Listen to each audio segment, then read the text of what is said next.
Diyan na naman kayo nagtatambay. Makita kayo dyan ni Madam. Palayasin talaga kayo. Kaya din sila gustong paalisin dito ng may-ari ng bahay kasi ayan nga kung ano-anong ginagawa nila. Akyat dyan sa kung ano-anong inaakyatan. Ihi ng ihi sa simento, dumi ng dumi kung saan-saan. Tapos nang aagaw ng pagkain, nangunguha ng ulam. Kaya gusto silang paalisin dito. Itong mga rescued cat ko, mga friendship. Makukulit talaga ang mga pusa, kaya ayaw sila. Naawa naman ako kung itatapon ko na lang sila.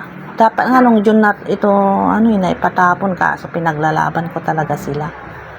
Wala pa kasi talaga akong kakayahan na mag-uwi sa probinsya ng mga hayop.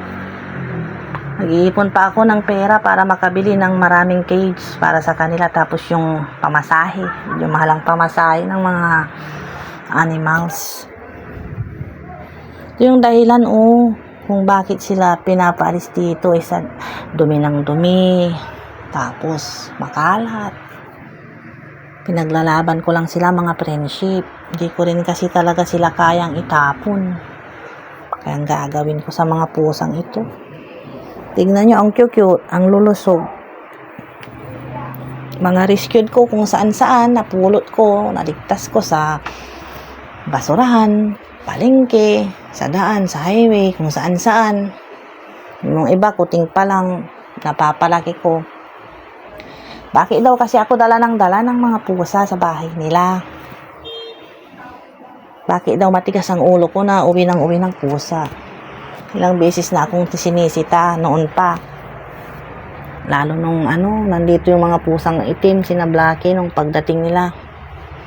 Malas daw kasi sa negosyo ang mga itim na pusa. Tapos tong iba naman makukulit.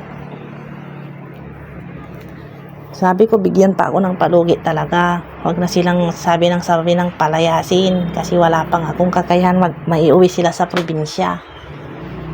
Kunting panahon lang, sabi ko, para makaipon ako. Siyempre, saan ko sila ilalagay? Mahal nga ang cage. Kailangan ko pang bumili ng cage. Saka siyempre, bayad sa pamasahe. Naku, kawawa talaga tong mga rescued cat ko pag pinatapon sila ng may-ari ng bahay, mga friendship. Kung gusto nyo rin silang ampunin, mayroon ding mga aampun na may puso. Yung talagang nagmamahal sa mga hayop. Kayo nang bahala sa kanila. Kung sakaling kukunin nyo sila, dapat yung animal lover